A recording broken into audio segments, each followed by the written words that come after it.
Орой минь өнөөдөр та бүхэнд 2007 онд гарч байсан 30 Days of Night буюу 30 шөнө нэртэй аимшигын киноны товчлолыг хүргэж байна. Аляскийн Байруу хотод хүмүүс туйлын шөнөтэй сар буюу 30 өдрийн туршнаар гардаггүй сар эхлэхэд бэлдэж байх ба хотын ойролцоо нэгэн үл таних эрхөлдсөн тэнгис дээрх хөлөг онгоцыг ажиглан зогсож байснаа хот руу явж буугаар кино эхэлнэ. Харин энэ зуур мөрдөгч Эбен олсон болон Билли Кидка хоёр маш олон гар утаснууд шатаан цасанд болсон хэргийг мөрдөж байдаг. Хотын иргэдийн зарим нь туйлын шөнөөс цухтаан онгоцоор нисэж үлдсэн нь энэхүү үйл явдалд бэлтгэлээ базаан завгүй байх ба хинэнч чарганы нохоонууд нь уртаагаар хуцахад хэн нэгэн үл таних хүн тэднийг хутгалан алахыг анзаардаггүй.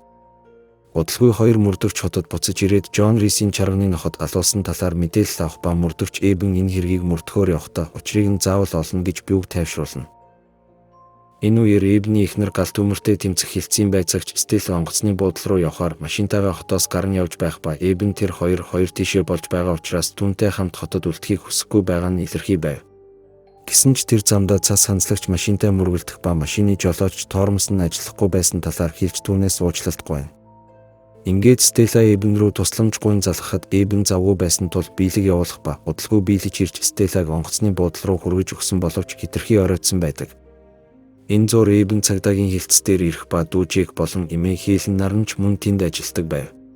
Хелен түүнд боловсруулах үйлдвэрийн хаалгыг эвдсэн талаар хэлэхэд Эбен ч тийшээ явна. Түүнийг үйлдвэр дээр ирэхэд найзууд нь болох Картер уйлсан хоёр үл таних этгээд санаатаагаар хотын захиргааны нисдэг тэргийг эвдлэн сүйтгэсэн талаар хэлэхэд Эбен ч хэн нэгэн хотыг гаднах ертөнцтэй холбогдож чадахгүй болохыг хичээж байна гэж сэжилдэг. Энэ үед хотын хяналтын цамхагт байсангаас сэжигтэй чимээ олж сонсон шалгаж үзэхээр судлаасаа босоход гинэт тов нь тасардаг. Газ гарч идэн барин гадаа гартал үл таних бүлэглэл түүнийг бүчин авч нэг нь гинэт түүн рүү дайран хүзүүн хацдаг. Үүний дараа хотын хоолны газарт өнөөх үл таних эр түүхийн мах болон арх захиалахад зөөгч авчрахаас татгалзах ба өнөөх залууч түүнийг сүрдүүлнэ. Аз болоход яг энэ үед Эбен ирж байдлыг намжаагаад залуу гадаа гарч ярилцъя гэхэд залуу Эбний өөдөөс дайрах гэснээ Стелла араас нь буу тулахыг мэдрээд болдог. Ингээд түүнийг Стелла руу дайрахаас өмнө Эбен залуугийн гарыг хүлж түүнийг цагдаагийн хилцс дээр авчрах ба харин Стелла тэнд байсан Жек Хелен хоёртой тэврэлтэн мэдлэнэ. Энэ үед гурван ус суугийн ажилтан ажлаасаа тараад хоорондоо яах хийхээ ярилцаж байтал гинэт хэн нэгэн тэдний нэгийг нь чирч голдчин авч явхад балмагдан гайхацгаах ба удалгүй найзынх нь хүзүүнд нийл цус болж ам тавьж буй биеийг тэдний өмнө шиддэг. Харин Эбен цагдаагийн хилцс дээр өнөөх үл таних эрийг яаж байруулж ирсэн талаар нь байцаасан ч залуу асуултанд нь хариулдаггүй. Хелен Стелла хоёр интернет тасарсан байгааг анзаарч улмаар Эбен утаснуудаа шалгаж үзэхэд утасны сүлжээч мөн тасарсан байдаг. Удалгүй хотын цахилгаан тэр чигээрээ тасарч зөвхөн цахилгаан ус хөрөөдөл найдвар болон үлдэх ба Эбен тусламж гуйхаар хяналтын цамхаг дээр очиод цасан дээр гойдсон цусны мөрийг улмаар газын шонд өлгөөтэй толгойг олж хараад балмагдан цочирдно. Ингээд тэр яаралтай хот руу буцаж хүн бүрд гадаа гаралгүй гэртээ байхыг анхааруулдаг. Энэ хооронд Джон Рисийн эхнэр Алай гэртээ хоол хийж байтал гинэт хэн нэгэн цонхыг нь хаглан орж ирнэ. Эхнэрийнхээ ашгархыг сонссон Джон яран хурж ирээд үл таних этгээд эхнэрийг нь чирч гулдран авч явахыг хардаг. Джон ч бууга аван араас нь дагаж буудахаар онилтол өнөөх этгээд нүрийг нь самардаад эхнэрийг нь чирэн байшингийн доогуур ороход Джон эхнэрийнхээ гараас зуурсан боловч харамсалтай нь өнөөх этгээд хүчээр илүүрхэн эхнэрийг нь харанхуй руу чирч алга болдог. Харин цагдаагийн хилцс дээр хоригдож байгаа өнөөх залуу та нар бүгд өхөн гэж хэлэхэд түүний өвөнд бухимдсан Жек түүн рүү шатрын хүү авч шиднэ. Тэгтэл өнөөх залуу энэ хүүгээр цоожийг онгойлгож болох юм гэж хэлэхэд Жек сандран очиход өнөөх залууч торны цаанаас түүний хоолойг боомлж эхэлдэг. Аз болоход Эбен энэ үед ирж өнөөх залуугийн гар руу буудаад түүнийг төмөр шонтой хөлнө. Эбен түүнээс гасын үхлийн талаар асуухад залуу өгсөн хүмүүсийн талаар ярьдаггүйгээд ямар нэг зүйл хэлэхээс татгалздаг. Улмаар Эбен хэргийн буруутныг олохоор шийдэн Стелла түүнд туслахаар болно. Ингээд тэд хотоор сэжигтнийг хайн явж байгаад ямар нэгэн зүйл замыг нь хаасан тул машинаасаа бууж хараад Стелла Эбенд буцаад машиндаа суу гэж хэлдэг. Тэднийг яран зүгтахад хэн нэгэн машин дээр үсрэн гарах ба Эбен түүн рүү буудсан ч өнөөх этгээд машинаас нь зүгтсэн хിവэр байсан тул Стелла хүчтэй тоормослон түүнийг унгаана.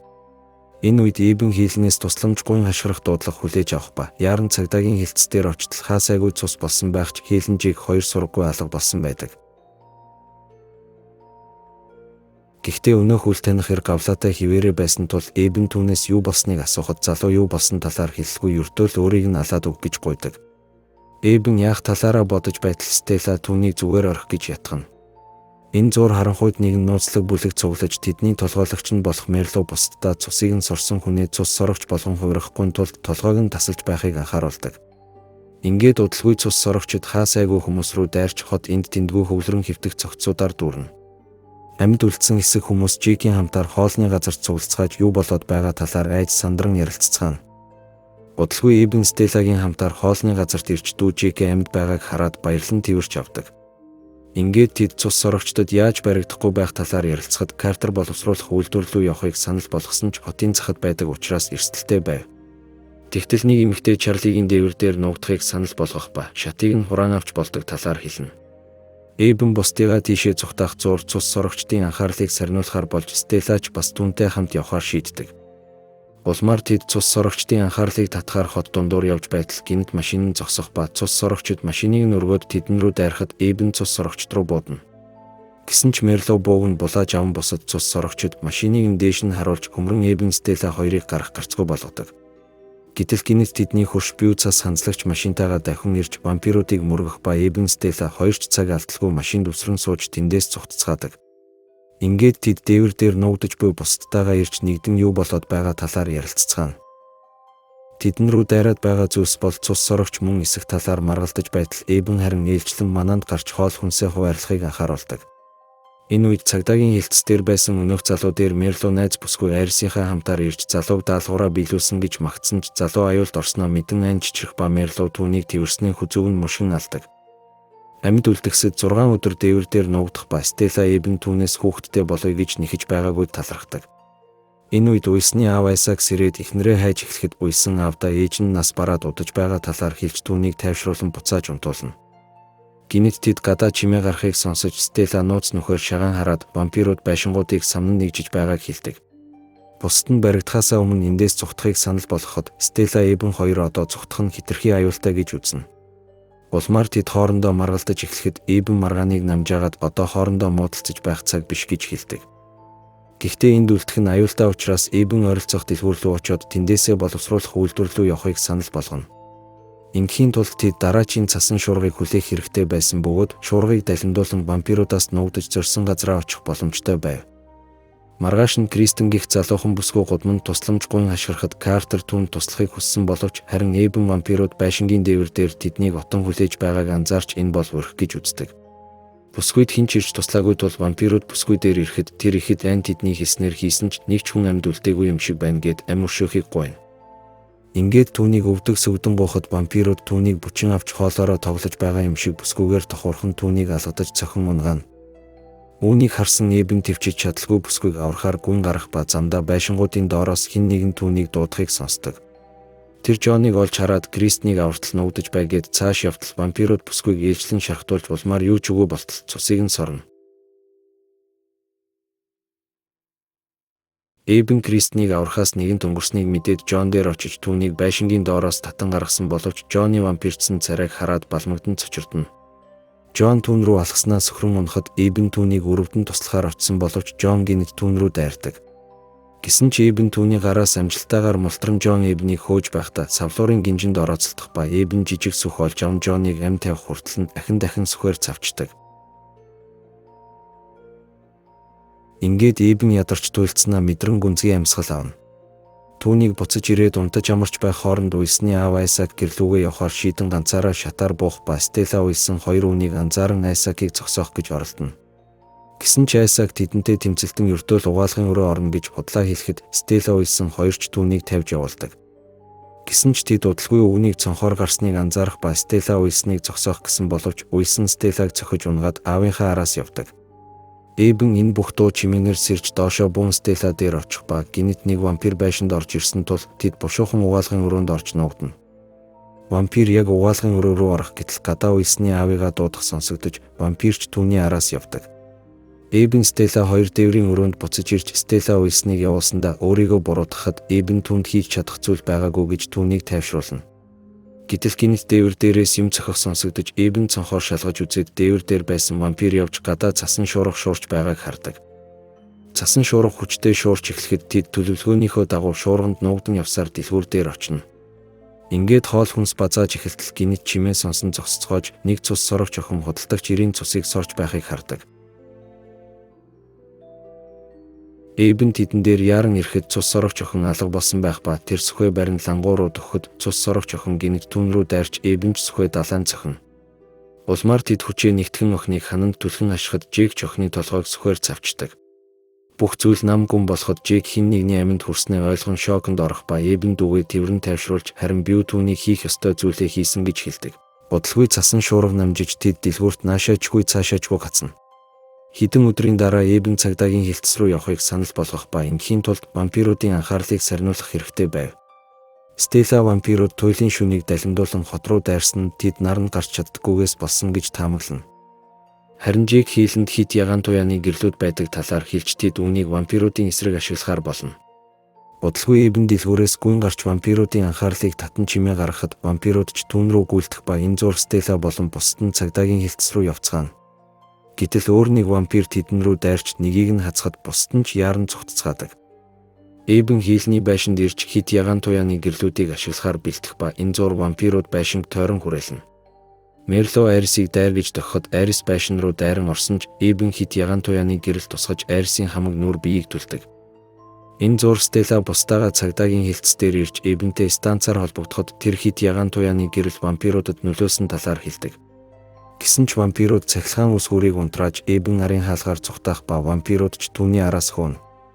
Тэгтэл бие Стеллагаас станцыг аваад Эйбэнд Рожерсын гудамжинд ир гэж хэлдэг. Энэ зур Мерло өвчнөдөө шаналх Айрисыг тайвшруулж зовлон нь нэгмсэн дуусгаж өгнө.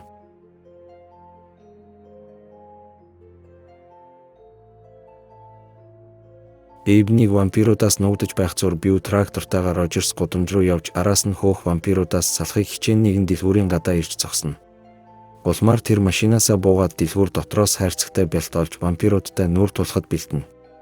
Гэтэл гай болж биегийн буун гацсан тул тэр буугаа хайчгаад хайрцагтай бялтнаас хасаан дэлгүүрийг дэлбэлдэг.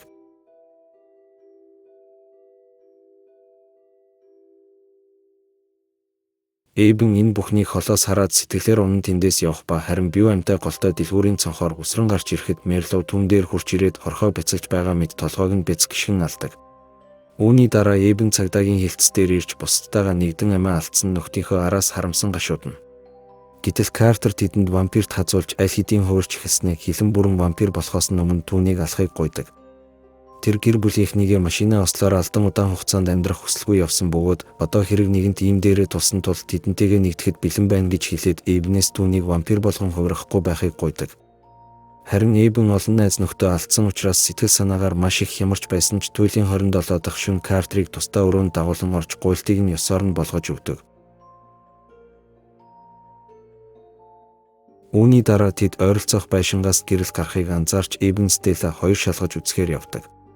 Ингээд тэд байшингаас биелэг олох ба тэр эхнэр охин хоёроо вампируудад алдахгүй тулд тэднийг хөнөөж өөрийгөө бас буудах гэсэн боловч суманд дууссан байжээ.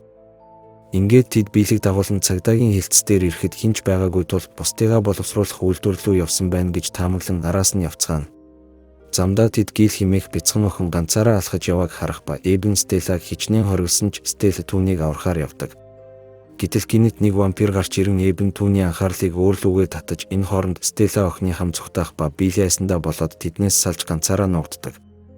Эйбэн хамаг хурдаараа гүйж вампираас амжилттай нуугдаад дараа нь боловсруулах үйлдвэр дээр очиж бусдтайгаа баяртайгаар уулзна. Гэсэн ч Стелла биелэх хоёр одоо хүртэл ирээгүй байдаг. Энэ үед Мерло газар тасгарсан тос олж бусад хүмүүст өөрсдийгөө оршдог гэдгийг мэдэгдэж болохгүйг анхааруулна. Бодлогын биелэх ганцаараа боловсруулах үйлдвэр дээр ирж бусдыгаа хайх ба араас нь нэг вампир дагаж байгааг анзаардаггүй.